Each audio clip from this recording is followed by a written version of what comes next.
Meus irmãos, Pai do Senhor, amém? Glória a Deus, que bênção, né? Louvor, ministério de louvor. Deus abençoe a vida de vocês, bênção demais. Está ministrando hoje aí a palavra do Senhor. E sempre é muito bom, né? Sempre é um privilégio. A gente tem uma temática hoje que a gente quer trazer aí. Você consegue colocar, por favor?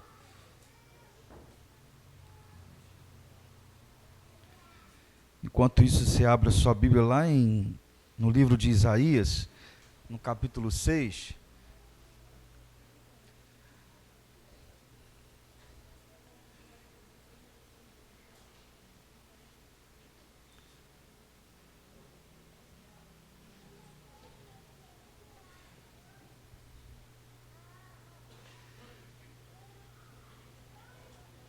Ficou bonito, né? O tema aí pareceu, mas saiu.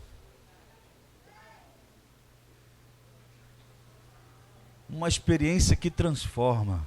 Oh, glória a Deus. Amém, irmãos? Você achou a palavra do Senhor? Isaías capítulo 6. O tema de hoje é uma experiência que transforma. Você pode dizer isso aí, declarar junto comigo? Uma experiência que transforma.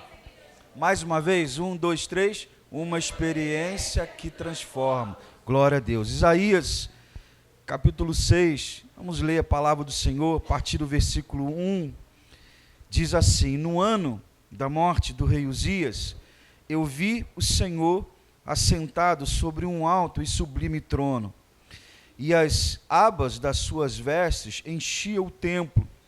Serafins estavam por cima dele. Cada um tinha 6 asas, com 2 cobria o rosto, e com 2 cobria os seus pés, e com 2 voava. E clamavam uns para os outros, dizendo: Santo, Santo, Santo é o Senhor dos exércitos, toda a terra está cheia da sua glória.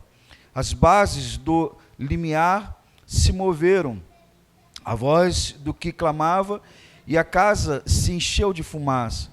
Então disse eu: ai de mim, estou perdido, porque sou homem de lábios impuros, e habito no meio de um povo de impuros lábios. E os meus olhos viram um rei, Senhor dos exércitos. Então um dos serafins voou para mim, trazendo na mão uma brasa viva, que tirada do altar com uma tenaz. Com a brasa tocou a minha boca, e disse: eis que ela tocou os teus lábios, e a tua iniquidade foi tirada, e perdoado o teu pecado. Depois disso ouvi a voz do Senhor que dizia: a quem enviarei, e quem há de ir por nós? Disse eu: eis-me aqui, envia-me a mim. Amém? Feche seus olhos, vamos orar ao Senhor em nome de Jesus. Senhor Deus, estamos nesta noite na tua presença, queremos te exaltar, glorificar o teu nome nesta noite, nesse lugar. Tu tens sido, meu Pai, um Deus que tem falado aos nossos corações, através, Senhor, da adoração, do louvor, através das orações que nós temos feito nesse lugar, pela palavra também, o Senhor tem falado aos nossos corações. Edifica a nossa vida, Senhor, nesta noite, pela tua palavra, que o teu nome seja glorificado, Senhor, em nome de Jesus, que a nossa mente, o nosso coração possa estar na mesma frequência, Senhor, da palavra, que nós possamos absorver e entender, que o teu Espírito Santo fale, Senhor, conosco, Senhor, através dessa mensagem, de uma linguagem simples, meu Pai, de uma linguagem, Senhor, poderosa em nosso coração, no nome de Jesus. Essa oração que eu te faço, no nome de Jesus, amém e amém. Glória a Deus. A gente leu um texto aqui, irmãos, que Isaías, ele vai fazer uma declaração muito importante. Ele diz: no ano da morte do rei Uzias, eu vi o Senhor assentado sobre um alto e sublime trono. O rei Uzias tinha 16 anos de idade quando ele começou a reinar em Jerusalém. E a Bíblia vai dizer, vai trazer uma referência, que durante 56 anos ele reinou em Jerusalém. Nesse tempo que ele começa a reinar, ainda garoto, 16 anos de idade, era um tempo onde os reinos eram divididos: reino norte, reino sul. O O reino norte era, nesse tempo, era reinado, né, por Jeroboão, e aqui ele começa a reinar em Jerusalém. E a Bíblia vai trazer uma palavra que diz que ele fez o que era reto aos olhos do Senhor, perante ao Senhor. Eu sempre gosto de mencionar essa palavra, porque a retidão aqui, Uzias, significa que Uzias, ele vai manifestar traços da personalidade, do caráter de Deus, que é retidão. Ele vai manifestar esse caráter de Deus, da retidão. Então ele faz o que era reto, o que era bom, o que é justo, o que é verdadeiro, o que é certo, o que é perfeito diante do Senhor. O rei Uzias, quando ele começa a governar em Jerusalém, ele coloca no seu coração, resolve buscar a Deus, e em todos os dias que ele buscou a Deus, a Bíblia vai trazer uma referência que Deus fez ele prosperar, abençoando o reinado de Uzias de maneira poderosa. E eu entendo, quando a gente lê esse texto, a gente, né, a Bíblia abre, o texto se abre para a gente. E quando a gente lê esse texto, a gente entende que essa verdade é uma verdade para os nossos dias, é uma verdade que nós precisamos entender para os nossos dias. Por quê? Porque todos nós desejamos, e nós que desejamos a bênção do Senhor, a gente também deve desejar buscar a Deus todos os dias da nossa vida. A gente que deseja a vitória do Senhor, a gente precisa também desejar buscar o Senhor todos os dias da nossa vida. Só que a Bíblia, ela nos traz a maneira como nós devemos buscar o Senhor. Nós não devemos buscar a Deus nos padrões humanos. O nosso culto a Deus não pode ser com um padrão humano, mas Deus na Bíblia, Ele vai dizer e vai nos orientar a forma que nós devemos buscar Ele. Jeremias, ele vai trazer uma palavra dizendo: buscar-me-eis e me achareis, quando me buscar de todo o vosso coração. Então, quando nós buscamos a Deus de todo o nosso coração, nós vamos encontrar esse favor de Deus, a bênção do Senhor sobre a nossa vida. E eu quero aqui desde já começar a declarar sobre a sua vida hoje, né, que não muito depois desses dias o Senhor vai manifestar o favor dele, a bênção do Senhor sobre a sua vida, no nome de Jesus. Então Uzias faz isso, ele vai buscar a Deus, e todos os dias que ele busca a Deus na sua vida, a Bíblia vai dizer que Deus, ele faz ele prosperar. A Bíblia vai dizer que o favor de Deus, a bênção de Deus é sobre o rei Uzias. O que Uzias faz que Deus prospera?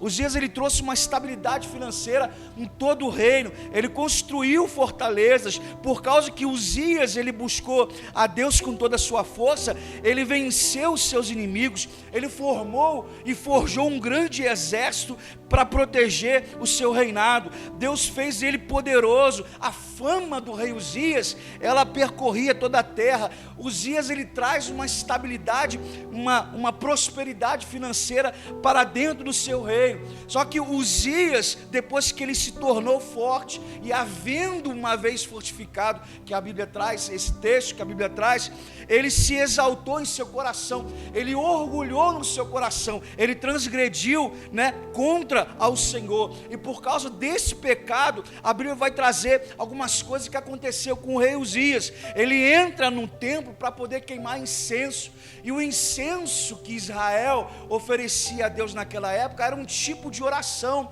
que Israel deveria oferecer, só que isso era um ofício dos sacerdotes que eram consagrados. E o rei Uzias, depois que ele se fortificou, se exaltou no seu coração, que ele ficou talvez prepotente, ele como rei, ele achou que poderia queimar incenso, só que o incenso era atributo do sacerdote consagrado ao Senhor, não de um rei. E aí ele entra no templo junto com o incenso para poder queimar incenso. A Bíblia vai dizer que os sacerdotes ali, eles repreendem, ele adverte o rei Uzias, e o rei Uzias ele não gosta dessa advertência. A Bíblia vai dizer que o rei Uzias, ele queima o incenso, e quando ele queima o incenso, a Bíblia vai trazer uma referência de que ele é acometido de lepra. Deus castigou, trouxe lepra para a vida dele, e o leproso, na lei de Moisés, ele era considerado imundo. A lepra, na lei de Moisés, era considerado um pecado, uma pessoa que foi amaldiçoada por Deus. E aí, o texto da lei vai dizer que quem ficava leproso não poderia viver em sociedade, não poderia ter uma vida comum na sociedade. Todo leproso, segundo a lei de Moisés, ele deveria ficar num lugar apartado, longe das pessoas, sem convívio, sem contato. E assim aconteceu com o rei Uzias. O rei Uzias, a Bíblia vai dizer que ele se afasta, ele sai do palácio, ele sai do templo do Senhor, da casa do Senhor, e ele vai morar numa casa apartada, separada, até o dia da sua morte. E quando o rei Uzias morre, a Bíblia vai trazer a notícia de que o povo ele fica desorientado, o povo fica desconsolado. Uzias morre e o povo agora começa a ficar em luto, começa a ficar o choro, e é exatamente nesse tempo de crise, de luto, de choro, de dificuldade, aonde a referência que nós temos que Uzias morreu, que o trono está vazio, que não há uma referência mais no trono,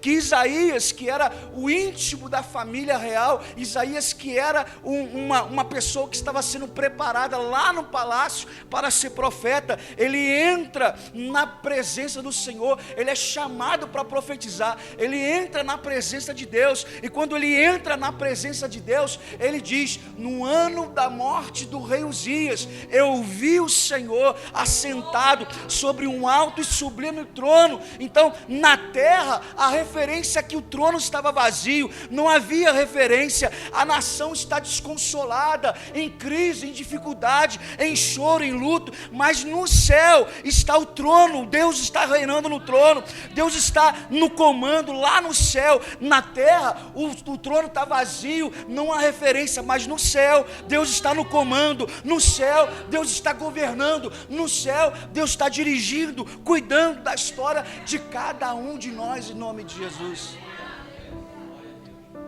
No céu, Deus está cuidando de tudo, está no controle de todas as coisas. Em tempos de crise, e não importa o tamanho das crises, Deus ele está reinando no trono, está no controle de todas as coisas. Isaías, ele tem uma experiência com Deus, ele disse: eu vi o Senhor. E aí o tema que a gente vai trazer é isso, é uma experiência que transforma. Isaías, ele entra na presença do Senhor no momento de crise, e é esse momento de crise que a gente precisa olhar para o céu, olhar para o alto. É nos tempos difíceis da nossa vida que nós precisamos entrar, estar na presença do Senhor, para clamar ao Senhor. É no tempo em que você olha para um lado, olha para o outro, não vê solução, vê dificuldade, vê uma aflição, que você precisa ter esse olhar para o céu, para Deus, para que Deus possa falar com você. Então Isaías ele faz isso, ele disse: eu vi, ele entra na presença e diz: eu vi o Senhor. Olha a experiência que ele tem. Gente, ele viu Deus, e ele vai trazer algumas características da visão dele. Ele vai tentar passar qual é a visão dele daquilo que ele viu acerca de Deus. Ele começa o seu ministério profético com a experiência de santidade. Isaías, ele vê o Senhor, ele viu, ele teve uma experiência pessoal com Deus. Ninguém vai falar para ele, é ele que viu, ele tem essa experiência pessoal com Deus. E esse texto, ele vai nos dar um entendimento da importância de cada um de nós termos uma experiência pessoal com Deus, porque nós precisamos e temos essa necessidade da gente ter uma experiência pessoal com Deus. Por quê? Porque a experiência pessoal com Deus, ela vai marcar a nossa caminhada. A experiência pessoal com Deus, ela vai estar marcando a nossa vida com Deus para sempre. A gente ouve testemunho de pessoas aqui que tiveram um encontro com Deus, pessoas que tiveram testemunho, de libertação, pessoas que tiveram testemunho, e esse testemunho as pessoas falam para quê? Porque ela é a experiência real que ela teve, uma experiência pessoal que ela teve com Deus. Então nós precisamos ter uma experiência pessoal com Deus, porque a Bíblia fala lá em Juízes, no capítulo 2, ela diz sobre uma geração inteira que ela se perdeu, essa geração, porque não conhecia Deus e nem os feitos do Senhor. Uma geração que ela inteira se perdeu. Lá em Juízes, se perdeu por quê? Porque ela não tinha uma experiência com Deus. Por isso nós precisamos de ter uma experiência com Deus. Sabe por quê? Porque independente se você tiver dinheiro ou não tem dinheiro, tanto faz, você está na presença de Deus, independente da dificuldade que você está vivendo e atravessando, se está bom ou se está ruim, você está na presença de Deus, independente de decepções que você tiver na sua vida, na sua trajetória, você está na presença de Deus, porque a experiência que nós temos com Deus é uma experiência real, é uma experiência viva, é uma experiência pessoal que marcou a nossa vida no nome de Jesus. Ele tem essa experiência. Isaías, ele tem uma experiência de ver a majestade de Deus, ele vê a glória de Deus. Eu vi o Senhor. Qual é a visão dele? Assentado sobre um alto e sublime trono. Ele vai tentar descrever aqueles seres espirituais ali, celestiais. Ele está lá e a Bíblia vai dizer que ele vê, né, Deus assentado, a majestade de Deus. E nessa majestade de Deus, Deus no controle de todas as coisas, ele disse que ele vê anjos, serafins, que está constantemente dizendo santo, santo, santo, manifestando a glória de Deus. Interessante essa visão que ele tem, é uma visão que é da majestade de Deus. A experiência de Daniel na cova dos leões, ele teve uma experiência de oração e uma experiência de livramento do Senhor sobre a vida dele.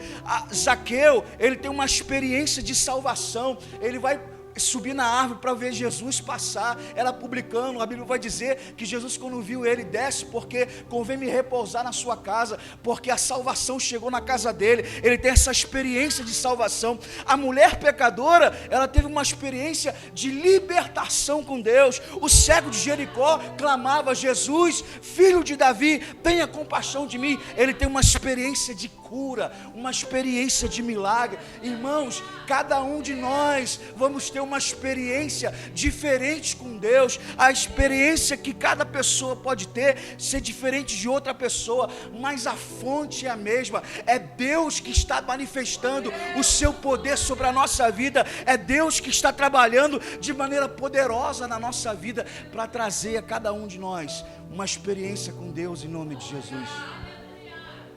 Você tem hoje aí uma experiência para contar? Qual foi a tua experiência de salvação? Qual foi a sua experiência de libertação? Qual foi a tua experiência de livramento? Qual foi a tua experiência de santificação com Deus, de santidade com Deus? Qual foi a sua experiência que você teve com Deus? Então isso mostra a necessidade da gente ter uma experiência com Deus. E todos aqueles que têm uma experiência com Deus, ele não pode permanecer ou ficar da mesma forma que era. Aquele que tem uma experiência com Deus, ele não vai continuar do mesmo jeito. Primeiro, Isaías, ele quando vê o Senhor, Isaías começa com essa experiência, com ai de mim. Ele vê o Senhor, e diante da presença do Senhor, da glória e da majestade, santidade do Senhor, Isaías ele vai dizer: ai de mim. Olha a primeira experiência que ele tem. Lá no capítulo 5, a partir do versículo 8 de Isaías, Isaías começa a denunciar o pecado do povo, dizendo: ai de vocês gananciosos, ai de vocês beberrões, ai de vocês injustos, ai de vocês que estão corrompidos, ai de vocês soberbos, ai de vocês farristas. Aí quando Isaías ele vê o Senhor, Isaías ele olha para dentro de si mesmo. Isaías ele olha para o seu pecado, ele olha para dentro dele e ele percebe que está perdido. Aí essa experiência que ele tem com Deus, ele olha para ele e fala assim: ai de mim que estou perdido, ai de mim que vou perecendo. Ou seja, a santidade de Deus, ela vai confrontar as nossas vidas com os nossos pecados.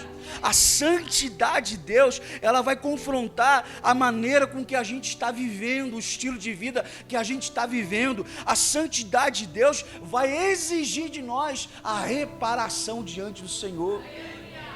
E essa foi a experiência. Quando você é confrontado pelos seus pecados, você é levado a uma atitude de confissão. Isaías faz isso.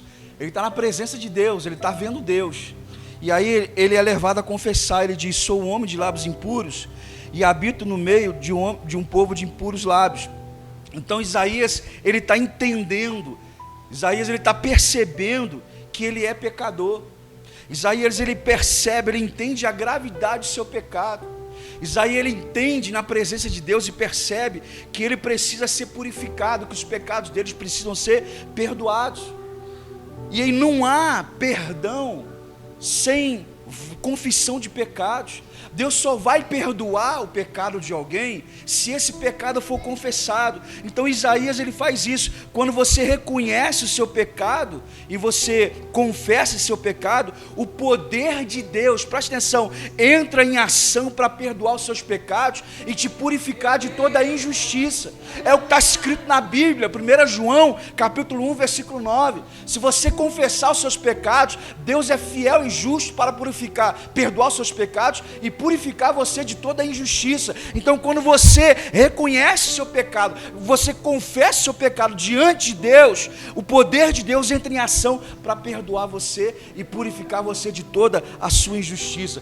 Provérbios 28, 13 vai dizer: o que encobre a transgressão nunca prosperará. Está dizendo de quem? Está falando daquele que, sabendo que pecou, não confessa o pecado a Deus. Mas ele diz assim, o que encobre a transgressão nunca prosperará, mas aquele que confessa e deixa, alcançará misericórdia. Então Isaías, ele confessa o seu pecado: ai de mim que eu vou perecendo, porque eu sou um homem de lábios impuros e habito num povo de impuros lábios. Aí ele diz que, num versículo em diante vai dizer, versículo 7 e 8, vai dizer que um dos serafins, ele pega uma brasa viva do altar de Deus. E aqui eu não quero entrar muito na parte teológica não, mas é interessante porque Deus, ele é fogo consumidor. E para estar na presença de Deus, irmãos, a pessoa tem que contar com a misericórdia de Deus. Esses serafins aqui, eles são anjos de Deus, preparados, são seres espirituais, celestiais, que são preparados especificamente para estar diante desse fogo, diante desse Deus que é todo poderoso. Então, a Bíblia vai dizer, os serafins, ele pega uma brasa viva do altar de Deus, como um atenaz, e toca nos lábios de Isaías, e diz o anjo: a tua iniquidade foi tirada e teu pecado foi perdoado. Então, depois que o anjo, ele toca com o altar, numa tenaz, numa brasa viva, gente, brasa viva, do altar de Deus, que toca os lábios de Isaías, e ele é purificado e perdoado seus pecados. Aí a Bíblia vai dizer que Deus fala: a quem enviarei, no versículo 8, e quem há de ir por nós? Aí ele prontamente disse eu: eis-me aqui, envia-me a mim. Gente, isso aqui é tremendo, sabe por quê? Porque Deus só vai enviar quando ele primeiro tratar a pessoa. Sabe aqui, o mesmo Deus que salvou é o mesmo Deus que chama agora para o serviço. Somente depois que Isaías, ele viu o Senhor, somente depois que Isaías confessou seu pecado a Deus, somente depois que Deus purificou o pecado, perdoou os pecados de Isaías, foi quando ele foi chamado e tomou o desafio para ser chamado por Deus para fazer a obra do Senhor. Deus trabalha primeiro em nós, para depois trabalhar através de nós. Deus molda primeiro a nossa vida, para depois enviar a nossa vida. Olha só, a adoração vem antes da missão, santificação vem antes do serviço, consagração vem antes do ministério. Isaías, ele vai anunciar a palavra do Senhor. Ele diz: a quem enviarei? Ele ouve: e quem há de ir por nós? Isaías diz: Senhor, estou aqui, envia-me a mim. A missão de Isaías não era uma missão fácil não, gente. Ele precisava ir até o povo para denunciar o pecado do povo. Ele precisava ir até a presença do povo para falar aqui sobre o juízo de Deus na vida do povo, se o povo não se endireitasse diante do Senhor. Então Isaías, ele vai falar alguma coisa que ninguém gosta. Isaías vai denunciar o pecado do povo. Isaías vai fazer um convite para o povo voltar a obedecer a Deus. Qual é a mensagem de Isaías? A mensagem de Isaías é trazer a consciência, sacudir essa consciência do povo que está desobedecendo a Deus, sendo injusto, quebrando a aliança, e o povo está achando que está tudo bem, e não estava nada bem. O povo não obedecia a Deus, quebrava a aliança, o povo não cultuava como tinha que cultuar, e o povo estava achando que estava tudo bem, que Deus estava tranquilo. Isaías chama o povo para um quebrantamento, para um posicionamento com Deus. Isaías chama um povo para um perdão. Isaías vai chamar esse povo para se voltar, para permanecer na aliança com Deus. Isaías traz essa ideia de mensagem para a gente, sabe o que é? Que a gente precisa levar a nossa vida cristã a sério, obediente na palavra, buscando ao Senhor. Isaías chama o povo para se posicionar, e quem aceitasse esse convite de Deus teria seus pecados perdoados, mas quem rejeitasse o convite de Isaías facilmente seria atingido pelo juízo de Deus. Por quê? Porque era o povo da aliança. O povo da aliança não estava cumprindo o seu papel com Deus, estava desobedecendo a Deus. Era o povo da aliança, o povo separado, é o povo que recebeu a promessa de Deus, e é o povo que estava falhando em cultuar a Deus, estava falhando em obedecer a Deus. Aí Deus levanta o profeta Isaías para anunciar essa mensagem, a denunciar o pecado. Olha, vocês não estão desobedecendo a Deus. E qual é o convite de Isaías? Ele está falando o seguinte: se vocês não se voltar a permanecer na aliança e obedecer a Deus, vai vir um juízo de Deus.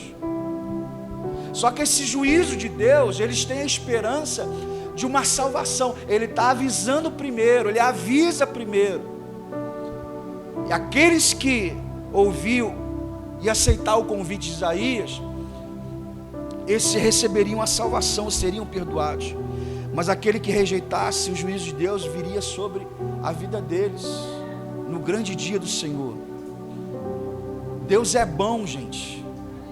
Deus é bom. De fato, gente, Deus ele é bom. Mas Deus também, ele é justiça. A santidade de Deus, ela vai exigir do povo, vai exigir de nós conserto, reparação, vai exigir condenação. Apesar de ser bom, Deus também ele é justiça, ele é fogo consumidor. Ninguém pode, eu botei aqui, ninguém consegue brincar com a justiça de Deus. Ninguém consegue brincar, ninguém pode brincar com a santidade de Deus, dizendo, não tem nada a ver, dizendo, isso aqui está tudo bem, que não está bem. Jesus ele faz esse convite. Hoje você tem essa esperança de saber que existe um juízo que está por vir na humanidade. E hoje você tem essa esperança da salvação em Jesus Cristo. E hoje você tem a oportunidade de que seus pecados sejam perdoados em Cristo Jesus. O que nós precisamos fazer a ter uma nova vida em Cristo? É receber, aceitar a Jesus Cristo como nosso Salvador, como seu Salvador. Mensagem central de Isaías é essa. Por isso que ele é um profeta messiânico, que ele vai anunciar a salvação, mesmo diante do castigo, do juízo de Deus. Ele vai dar esperança a esse remanescente de Deus, fiel do Senhor, sobre uma salvação que virá. E essa salvação é Cristo, que ele nos salva de todo juízo, todo pecado, de toda a justiça de Deus. Essa é a mensagem de Isaías. Você consegue entender essa palavra? Amém? Aplauda o Senhor nessa noite, em nome de Jesus.